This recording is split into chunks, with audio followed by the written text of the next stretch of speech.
கரூர் மாவட்ட அளவிலான சிலம்ப போட்டி காந்தி கிராமம் தனியார் பள்ளியில் நடைபெற்றது.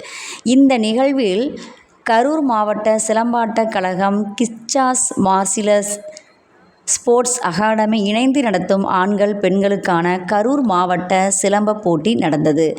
இந்த நிகழ்ச்சியில் சிறப்பு அழைப்பாளராக எஸ்.ஆர்.ஓ. பிரகாஷ், காவல் ஆய்வாளர் தான்றோண்டிமலை மற்றும் வரவேற்புரை மாவட்ட சிலம்ப கழக செயலாளர் கிருஷ்ணமூர்த்தி தலைமையில், சிலம்ப கலை தலைவர் மலைச்சாமி முன்னிலை, பாலகிருஷ்ணன் வாழ்த்துரை, சுப்பிரமணி ஆகியோர் பங்கேற்று சிலம்ப போட்டியில் வெற்றி பெற்ற மாணவ, மாணவியர்களுக்கு கோப்பைகளும், சான்றிதழ்களும் வழங்கி சிறப்பித்தனர். நன்றி உரை மாவட்ட சிலம்பாட்டக் கழகம் போட்டி இயக்குனர் வீரமணி தெரிவித்தார்.